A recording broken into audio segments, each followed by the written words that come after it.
Hello, everyone, and welcome to another story time brought to you by ABC Read. ABC Read is our 501c3 nonprofit organization, and our mission is to develop and nurture a culture of literacy in Black and underserved communities. And we do that by giving away books like this for children as well as adults because we want the whole family into reading.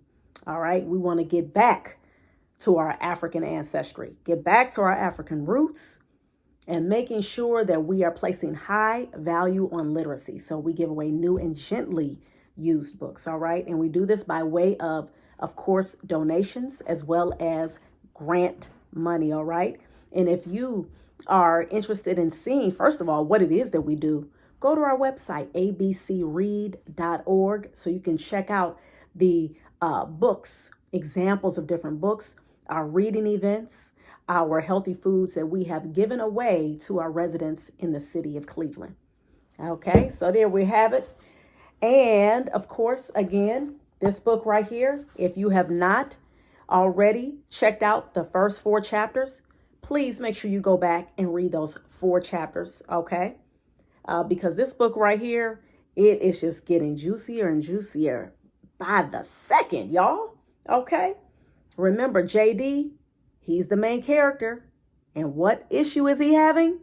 His problem is what? His jacked up haircut that his mom gave him. Of course, she didn't do it on purpose. She thought she was trying to hook up baby up. And that hairline, he said, it wasn't tight. So he's trying to figure out how to fix that. Okay. And the story takes place. The setting is in Meridian, Mississippi, okay? And it's a small town, and they only got one barber shop, Heart and Son, all right? And so JD, he's trying to figure out what is he going to do because he wants some slick haircuts, okay? So let's find out in chapter 5 what JD is going to do because, y'all, he getting tired of being cracked on and roasted. Y'all know how little kids can be. I hope you ain't that kind of kid. All right. Let's keep it on. Let's go. Another bad hairstyle. By the next Sunday after church, I knew I had to do something. Jordan and the rest of the kids at school would never run out of cracks. The thought of going back on Monday and taking in another week of insults made me not want to get out of bed. I had seen my mother give herself a relaxer out of a box about once a month. It was a white cream that made her hair stick straight, and she kept it short like some actress named Halle Berry. This hairstyle was so popular back in the day, and I liked short hair when I ran track. Plus, everyone said I had the right head shape for it. Mom said when I asked her why she never changed her hair. I guess back then I just thought it was easier. But one of these days, I'm going to stop relaxing it, she'd say. I just don't have the time right now. Mom wasn't the best stylist. She would wash Vanessa's hair every weekend and put it into a single braid going down her neck. But Vanessa would always take it down and redo it. She would spend hours twisting her hair before taking the twist out in the morning and tying a headband around her head. Sometimes Vanessa would stand at the mirror snipping at her hair with a pair of scissors. Her hair always looked better after she was done fussing with it. I thought back to what Mom said about making her hair easier to do. My friend Xavier's hair was kind of straight. Maybe it would be easier to cut my hair into something cool if I relaxed it. I knew Mom kept a relaxer next to the clippers under the sink in the bathroom. So after everyone went to sleep, I crept in there and read the box. The instructions were followed by the words. Warning, contains alkali. Caution, this product will cause irritancy reaction when it comes into contact with the skin. Then there were a million more long words, some I didn't know. But the warning also said the product could cause blindness if it got into my eyes, and that I should wear gloves when handling. Well, I had no plan to put it in my eyes, and my mom used it in her hair. How bad could it really be? I followed the instructions and kept the white cream on my head for 15 minutes and washed it out before I got into bed. That night, I thought about the warning label and all the things that could go wrong. The results the next morning weren't exactly what I was hoping for. My hair was kind of straight, but not completely, and I had a small burn at the back of my neck. I ran a brush over it and slicked it back. I put my bulldog's cap on before going down to the breakfast table. Granddad didn't even have to say a thing this time. His look alone told me he wasn't pleased. I took off my cap, and Vanessa gasped loudly. "Did you put perm in your hair with Mom's relaxer kit?" she asked. "It was a mistake," I told her. "I won't use it again." "Well, good, don't. What you did looks worse than Mom did," Vanessa said. "Too bad it's going to take a month for it to grow out." "A month? What had I done?" The next whole week at school was even worse than the first one.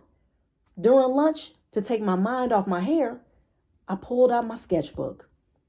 I didn't even eat.